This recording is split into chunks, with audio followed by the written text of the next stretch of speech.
Saban tahun tanggal 10 Zulhijjah, umat Islam akan menyambut Hari Raya Aidiladha dan satu keistimewaan sambutan ini adalah ibadah kurban dengan upacara menyembelih haiwan ternakan yang sah dijadikan kurban seperti unta, lembu, biri-biri, kambing atau kerbau.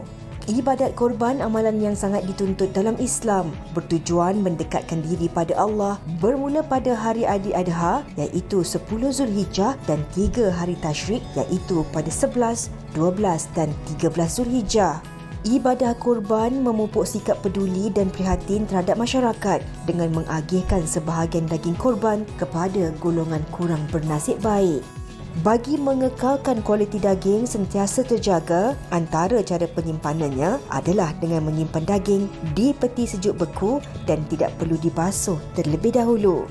Antara menu popular yang sering dihidangkan ketika Hari Raya Aidiladha ialah rendang daging, rendang dendeng, sup tulang, sambal hijau daging ketuk dan sambal daging hitam. Menu daging kurban yang saya suka ialah sup daging, sup tulang dan juga rendang dendeng. Saya suka sup tulang dan sup daging tu sebab mudah disediakan. Manakala rendang dendeng tu adalah masakan tradisi keluarga saya. Sejak dulu lagi, apabila tiba raya haji, kami mesti sediakan rendang dendeng. Menu masakan daging korban yang paling saya suka ialah daging dendeng. Sebab favourite saya. Sebab saya suka pedas. Menu kegemaran saya pada Hari Raya Aidiladha ni ialah rendang daging. Kalau macam family saya dapat daging korban, pada esoknya saya akan suruh mak saya masak daging masak merah ataupun daging masak hitam lah. Apa agaknya menu daging korban yang menjadi kegemaran anda seisi keluarga? Itu dia tadi sedikit sebanyak yang boleh kami kongsikan tentang topik di awal perbincangan kita pada hari ini. Dan hari ini kan sebenarnya ada pelbagai menu yang kami nak kongsikan bersama dengan anda. Ada daging dendeng, ada nasi daging, ada juga sup daging Thai. Sedap-sedap tu. Sedap. Okey, baiklah. Oleh itu kita nak kenalkan kepada anda tetamu-tetamu kita yang akan kongsikan resepi-resepi tersebut pada hari ini. Oleh itu saya nak kenalkan dahulu Puan Umi Kalsum Jaafar yang akan kongsikan menu daging dendeng. Assalamualaikum Puan. Waalaikumsalam warahmatullahi wabarakatuh. Selamat Hari Raya. Selamat Hari Raya. Okey, kita juga bersama dengan Puan Nur Laili Mat Adnan yang akan berkongsi tentang nasi daging dengan kita pada hari ini. Apa khabar? Baik, Alhamdulillah. Okey, dan terakhir, tidak perlu diperkenalkan lagi tapi kena perkenalkan juga. Kita bersama dengan Chef Naim Ramli yang akan berkongsi dengan kita tentang sup daging Thai. Ya, betul. Apa khabar Chef Naim? Sihat? Khabar baik, Alhamdulillah. Yoina dengan Hawa macam mana? Sihat? Alhamdulillah. Kalau tak sihat, tak dekat sini, Chef. Okey, baiklah. Kita ada menu yang best-best hari ini. Tetapi kalau kita tengok tadi, ada rakan kita tu, dia cakap dia suka makan daging dendeng. Oleh itu, kita terus saja dengan Puan Umi untuk kongsikan resepi-resepinya. Baik, Puan. Apa antara bahan-bahan yang perlu ada untuk daging dendeng ni? Okey, untuk resipi daging dendeng ni, bahan utama dia tentulah daging. Kalau saya memang kita akan guna daging tempatan lah. Daging tempatan. Lepas tu kita akan ada serai, halia, cili, rempah biji, bawang merah, bawang putih, kicap manis. Itu dia punya bahan-bahan asas lah untuk buat dendeng. Okey, Puan Umi, kalau boleh kongsikan juga kan sebenarnya apa perbezaan antara daging dendeng dan juga rendang daging? Adakah ianya sama ataupun terma yang berbeza ataupun sebenarnya cara memasak tu pun memang dah lain dah? Dia satu dari segi rasa tu tentu memang berbeza sebab kalau rendang ni dia macam pedas-pedas lemak sikit macam tu kan. So, kalau dendeng ni dia macam pedas-pedas manis. Dan rendang ni dia macam basah sikit, dendeng ni dia macam kering. So rendang tu dia straightforward. Okey, dan kalau saya Puan Umi? Ya. Kalau saya boleh bertanya, Puan Umi berasal dari mana dan istimewanya daging dendeng yang disiapkan oleh Puan Umi ni dari mana agaknya? Okey, saya berasal daripada Taiping, Perak, dan juga resipi dendeng ni adalah resipi keluarga lah. Saya belajar daripada makcik saya. Kemudian kita dah berresipikan sikit. Sekarang ni saya jual daging dendeng ni part time. Dah berapa lama tu Puan mula menjual daging dendeng ni? Secara serius saya jual dalam setahun lah. So far Alhamdulillah. Baik Puan, sebenarnya kan kalau nak daging tu sedap, kita nak makan, mudah kita nak makan, mesti ada bahagian-bahagian daging tu yang sesuai untuk kita nak masak dendeng ni. Kalau boleh Puan kongsikan. Okey, kalau nak sedap memang selalunya kita guna batang pinang lah untuk buat. Untuk jual kita tak guna batang pinang lah sebab batang pinang tu memang sangat mahal lah, dia punya harga sekilo. Grade yang baik lah. Grade A kita pakai untuk daging tempatan ni. Dan macam mana sebenarnya kita nak memastikan keempukan daging dendeng ni? Kalau Puan boleh kongsikan antara tips untuk memastikan daging tu lembut je. Bila kita makan tu orang kata tak adalah sampai macam nak tercabut gigi. Okey, sekarang ni kita kalau cara moden ni kita ada pressure cooker kan. Tapi kalau kita nak cara tradisional, saya akan rebuslah selama sejam setengah. Daging tu pastikan dia tak keras dan tak lembut sangatlah. Sebab nanti kita nak tumbuk dia lagi, kita nak perap lagi, so daging tu sesuai lah. Maksudnya dalam satu jam setengah tu daging dah lembut. Baik. Puan, apabila kita rebus tu kan, perlu ke kita nak tambah letak serai ke dalam rebusan tu? Saya letak kulit kayu, bukan, saya letak bunga lawang. Dan sebenarnya kan antara tips memasak daging juga yang saya belajar daripada ibu saya dan kenalan saya juga mengatakan untuk letak sudu dalam rebusan tu nanti supaya lagi melembutkan dan mengempukkan daging tu. Tetapi Puan Umi mungkin boleh mungkin boleh dicuba lepas ni. Puan Umi mungkin boleh kongsikan juga apa sebenarnya antara keistimewaan daging dendeng yang disediakan oleh Puan Umi. Silakan.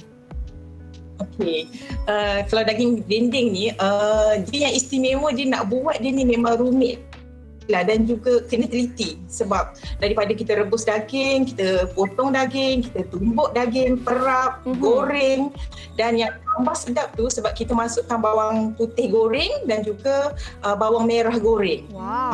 So dia memang lama lah untuk siapkan. Dan kalau kita beli, berapa lama sebenarnya boleh bertahan daging dendeng ni kalau kita simpan dalam peti sejuk dan sebagainya? Kalau dekat luar lah, yang saya pernah cubalah. So 3 hari tu masih boleh bertahan dekat luar. Kalau kita masukkan deep freezer tu sampai 3 bulan masih elok lagi lah. Yang saya cubalah. Ya, betul. Dan sebenarnya kan daging dendeng ni pun kalau kita simpan dalam peti sejuk, bila-bila kita nak makan kemudian tak kisah dalam masa seminggu atau 2 ataupun sebulan lebih, masih lagi boleh masuk je dalam microwave, sedia untuk dimakan.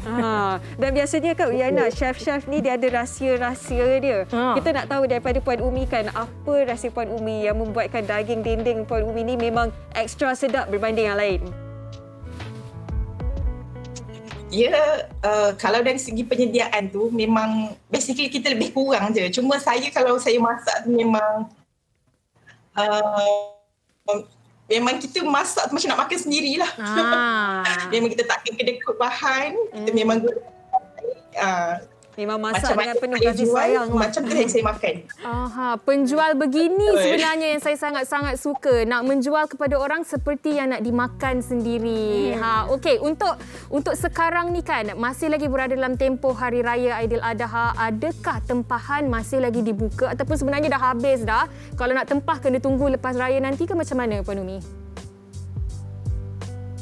Ya, betul tu Puan. Saya baru selesai siapkan tempahan dendeng ni hari Sabtu lepas. Dan untuk makluman saya memang dendeng ni part time je. Jadi memang kena pre-order. Memang kena pre-order. Saya akan buat sekali.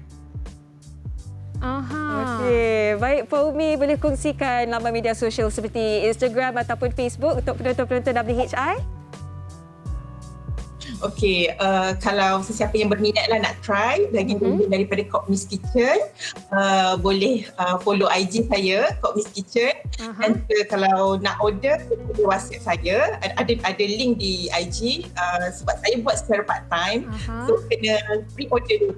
Dan insyaAllah lah kita akan deliver kepada customer. Okey. Kalau ada yang teringin nak makan air tangan Puan Umi, bolehlah pergi ke Kok Miss Kitchen. Baik Puan Umi, terima kasih banyak-banyak di atas perkongsian. Okey, kita daripada daging dendeng kan, Hawa, kita nak pergi pula kepada nasi daging. Ya, sebenarnya kat studio ni ada bau-bau nasi daging dah. Depan Yaina ni ada. Baik Yaina tak makan pakai face mask. Betul. Dan sudah pun terhubung dalam talian sekarang kita bersama dengan Puan Nur Laili Mat Adenan yang lebih mesra dengan panggilan Puan Lili. Assalamualaikum. Puan Lili, boleh dengar kami? Kalau boleh untuk onkan mic sebab sekarang ni tengah mute. Puan Lili? Assalamualaikum Puan Lili. Ya, Waalaikumsalam. Itu dia. Okey, Puan Lili, sebenarnya kan menu nasi daging ni antara menu yang sering kali mak saya masak kalau ada sebarang perayaan. Jadi saya memang suka sangat nasi daging ni. Tetapi sebagai permulaannya kan, Puan Lili kalau boleh dikongsikan apa antara bahan-bahan yang diperlukan untuk membuat nasi daging?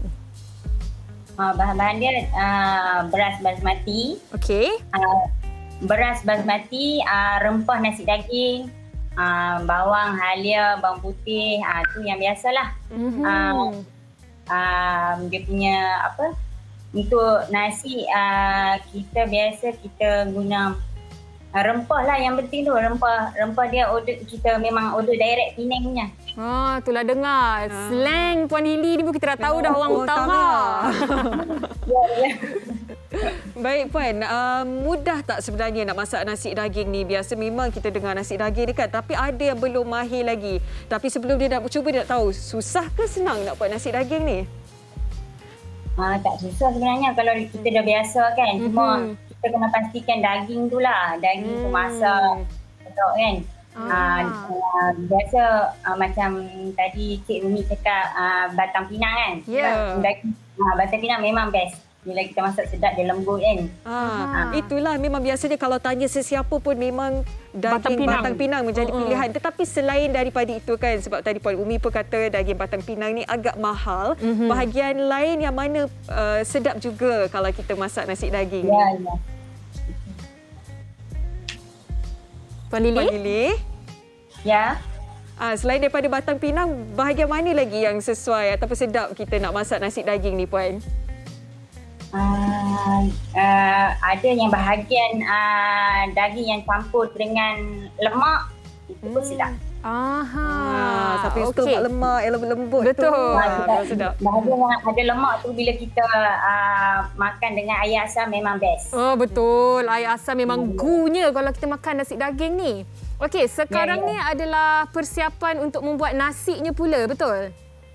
Ya. Okey, kalau boleh kongsikan apa sebenarnya antara bahan-bahan yang membuatkan nasi daging ni memang sedap? Biasa bahan-bahan yang kita perlu, yang first tu rempah lah. Saya biasa guna rempah memang kita order dari Penang. Dia rempah dia ni memang dia rempah dicampur. Orang buat bukan kilang ke apa. Memang dia campur-campur. Rempah tu memang kita direct order Penang. Itu specialnya. Biasa orang beli rempah yang siap kan, yang ready kan. Ya. Yang tu yang special sikit lah nasi daging. Lepas tu dia direbus dengan daging. Dia punya air daging dia kita campur lah blender, halia, bawang putih, bawang besar. Okey, bermakna nanti kedua-duanya akan dicampurkan sekali lah, betul? Ya, campur sekali. Itu yang sedap tu Hawa. Ya, sebenarnya kan kalau tengok nasi daging ni, makan macam tu saja pun dah sedap cukup, kan. Selain betul. pada air asam, Puan Lili, apa lagi lauk-lauk yang sesuai kalau kita nak makan dengan nasi daging ni? Biasa banyak ni saya punya resepi ni resepi warisan daripada mak mentua saya. Air asam tu biasa kalau kita tengok biasa di restoran apa, dia orang buat air asam krisik. Okey. Tambah krisik lagi sedap tu. Dengan sup. Jadi kami resepi warisan ni nasi daging. Daging tu dicicah dengan air asam, tomato, bawang. Dan juga dikombin dengan dalca. Itu memang direct Penang pure. Direct Penang pure punya. Tadi kalau cakap kan, air asam yang campur kerisik tu, kalau di rumah saya memang itulah cara kami membuat air asam. Yang tu pun dah cukup. Ya, kan? betul. Nasi dia dah sedap. Dan Puan, kalau boleh dikongsikan juga, biasanya kan kalau untuk sambutan Hari Raya Aidiladha begini, berapa lama masa yang perlu diambil untuk kita buat tempahan? Beberapa hari sebelum atau minggu sebelum ataupun bagaimana? Untuk tempahan Untuk tempahan saya ambil seminggu awal sebab kita nak arrange semualah bahan dengan kita punya runner delivery dengan pekerja. Jadi sekarang nak order dah tak boleh lah, kena tunggu lepas habis raya ketiga nantilah ya? Tak, hari ni pun kita ada. Oh, ada? Okey, bolehlah Yaina nak pesan sekejap lagi. Baik Puan, nasi daging ni kan biasanya pada Hari Raya Aidiladha lah akan makan kan. Tapi selain daripada tu, apa hari-hari istimewa yang biasanya dihidangkan nasi daging ni? Ya. Hello, Puan Lily? Ya. Selain daripada Hari Raya Aidiladha, adakah kalau Puan Lily sendiri hari-hari biasa pun makan nasi daging ataupun hari-hari istimewa saja? Setiap hari kita memang masak nasi daging. Dan okey, Puan Lily, kalau boleh dikongsikan juga sekiranya ada dalam kalangan penonton kita sekarang ni yang nak membuat tempahan, boleh beli secara langsung kan sekarang? Kongsikan caranya. Boleh. Boleh WhatsApp saya atau direct dengan dalam Instagram Lily_nasi daging dan juga Facebook nasi daging Lily. Nasi daging Lily. Okey, baik. Puan Lily, terima kasih. Terliur sebenarnya saya nampak nasi daging sebab ada dekat depan mata saya. Jam lagi. Okey. Okey, baik. Itu dari Puan Lily berkenaan dengan nasi daging. Seterusnya ni sesuatu yang sedikit berbeza untuk dimakan untuk sambutan Hari Raya Aidiladha. Kita berikan kepada chef terkenal kita, Chef Naim, untuk berkongsi tentang sup daging Thai. Tapi sebelum tu Hawa, kami ada satu paparan menarik yang nak dikongsikan bersama dengan anda berkenaan dengan daging kurban. Jom kita saksikan. Daging korban merupakan sejenis makanan yang sangat popular terutamanya ketika musim perayaan Aidiladha. Tahukah anda, daging mempunyai pelbagai khasiat yang menarik dan banyak manfaatnya. Walaupun daging kambing jauh lebih sihat berbanding lembu, namun daging lembu mampu memberi kekenyangan dalam jangka masa yang panjang sekaligus sesuai dijadikan sebagai salah satu makanan diet bergantung pada cara penyediaannya. Daging juga mempunyai nutrisi yang mampu menyumbang memenuhi pemakanan seharian. Daging mempunyai asid amino yang mampu membekalkan protein terbesar dan dapat dijadikan sebagai salah satu sumber tenaga manusia. Tahukah anda, daging juga mampu membentuk hemoglobin yang boleh menyalurkan oksigen ke dalam badan. Ianya kerana daging mengandungi zat besi dan selenium besi. Selenium juga turut membantu sebagai pemecah lemak dan menyingkirkan bahan kimia dari badan. Fakta keempat, tahukah anda, daging boleh menggantikan ayam sepenuhnya. Ini kerana daging mempunyai komposisi kimia yang lebih kaya dan bernilai bagi tubuh manusia. Untuk mendapatkan hidangan yang seimbang, daging boleh dimakan bersama dengan sayur-sayuran. Selain itu, daging juga mempunyai banyak vitamin A, B dan D yang membantu dalam pembentukan gigi, tulang serta sistem saraf manusia yang sihat. Jadi, tidak hairanlah ramai yang menjadikan daging sebagai makanan kegemaran mereka. Trivia khasiat daging lembu yang disediakan oleh rakan wartawan kami Tasha. Sebenarnya daging ni banyak manfaatnya. Satu sumber protein yang cukup baik. Betul tu. Okey, Yaina. Ya, apatah lagi kan? Apa Hawa? Oh, tu berapa Tak, apatah lagi bila kita makan daging korban yang lebih banyak keberkatan yang kita akan perolehi daripada memakan daging korban tersebut. Okey, tadi kami dah wawarkan kepada anda untuk menu yang seterusnya dan menu terakhir kita pada hari ini. Kita nak bersama dengan Chef Naim yang nak berkongsi tentang sup daging Thai. Assalamualaikum Chef Naim, apa khabar? Waalaikumsalam Yaina. Apa khabar? Khabar baik. Korang apa khabar? Sihat. Okey, Chef, Sihat. kalau boleh Okey. mulakan, kenapa sup daging Thai untuk sambutan Hari Raya Aidiladha? Mungkin boleh dikongsikan. Okey, jadi biasanya sebenarnya lah menu sup ni kalau untuk daging korban ni dah menjadi satu orang kata menu yang biasalah untuk saya. Maksudnya waktu kecil dulu pun memang kalau dapat daging korban memang mak saya sendiri akan ajar saya cara kita nak masak sup sebab kebiasaannya kadang-kadang daging korban ni yang kita dapat dia belum tentu lagi kita dapat bahagian-bahagian yang sedap macam batang pinang ke. Jadi kebiasaannya kita akan dapat bahagian-bahagian yang bertulang kadang ataupun yang terlampau berurat. Jadi kalau untuk jenis daging yang sebegitu, kalau kita nak masak tumis-tumis dia tak berapa sesuai. Jadi dia paling sesuai kalau kita masak sup supaya kita boleh dapat dia punya flavor yang penuh. Dan yang kedua sebenarnya bila kita makan bahagian yang bertulang-tulang ni dia punya lagi senang lah kita nak makan, betul?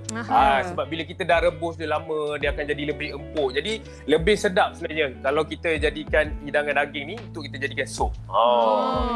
Dan orang katakan kalau nak buat sup ni kan dia punya rempah tu yang memainkan peranan juga.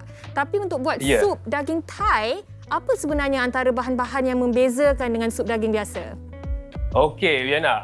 Sebenarnya kalau untuk sup daging Thai ni, dia tak ada menggunakan rempah tau. Contoh macam kita makan sup mamak kan. Kalau kita pergi kedai mamak, dia akan ada rasa ataupun dia akan letak rempah sedikit dekat dalam tu. Betul. Kebiasaannya macam rempah kurma ataupun dia ada letak rempah macam-macam rempah lah. Cuma untuk kalau Thailand ni, kebiasaannya dia memang tak ada pakai rempah. Dan dia juga tak ada pakai sup bunjut pun. Dia lebih kepada bahan-bahan asli. Maksudnya macam yang kita boleh tengok dekat skrin sekarang ni, macam apa yang saya gunakan hanyalah ada dekat dalam tu ada serai, ada bawang merah, bawang putih. Lepas tu kita ada letak juga tu akar ketumbar.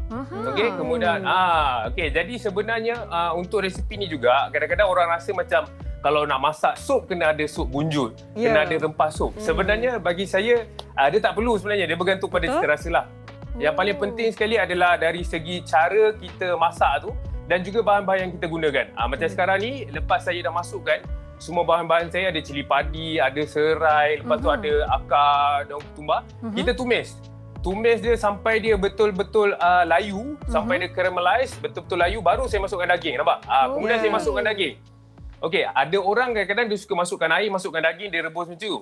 Dia rebus terus. Tapi macam saya suka kita tumis daging tu sikit, nampak? Macam sekarang ni saya tengah tumis dia supaya dia punya jus tu keluar. Jadi bila kita nak makan kita punya sup ni, dia akan lebih flavorful lah. Dia akan rasa lebih sedap.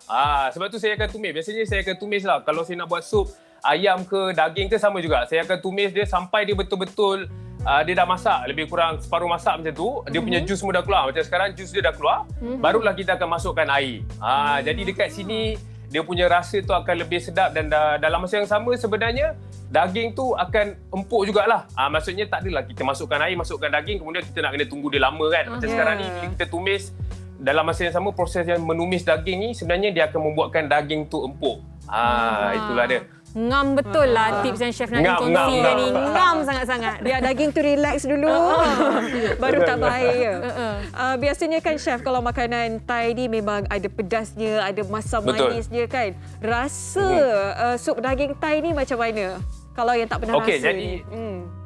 Betul. Kalau yang biasa makan tu dia memang tahulah. Biasanya kalau kita pergi kedai-kedai tom yum pun dia akan, kalau order sup tu dia punya rasa lebih kurang macam ni. Sebab dekat dalam ni kalau untuk sup Thailand ni dia memang akan rasa masam-masam memang ada. Okey, masam tu datang daripada limau tu sendiri. Jadi seterusnya dia ada bau aroma yang berbeza. Maksudnya kalau sup lain mungkin bau rempah, tapi yang ini kita akan ada bau ketumbar, kita akan bau kita punya daun limau, dia akan ada bau serai dia. Jadi yang ni memang lebih sedap lah. Sebenarnya kalau kita makan sup ni yang ada rasa masam-masam sikit, contoh macam sup Thai yang saya buat ni, dia akan, kalau kita makan sesuatu yang masam, dia akan membuatkan kita punya selera untuk makan tu naik. Apa yang masam? Masam ni akan buat kita rasa kecoh liur, betul tak? Biasanya kalau kita tengok dia rasa macam kecoh liur kan, rasa macam nak telan air liur. Itu yang membuatkan kita lagi selera lah bila kita nak makan sebenarnya. Betul. Sup ni bila ada masam-masam sikit. Kalau saya kan masam campur pula pedas, memang power padanan tu. Extra cili. Kita Ya, geng, kita betul. geng. Okey, Chef Naim, kalau boleh kongsikan juga untuk sup daging Thai ni, gunya apa? Okey. Biasanya sedap dimakan bersama dengan apa? Adakah nasi daging juga?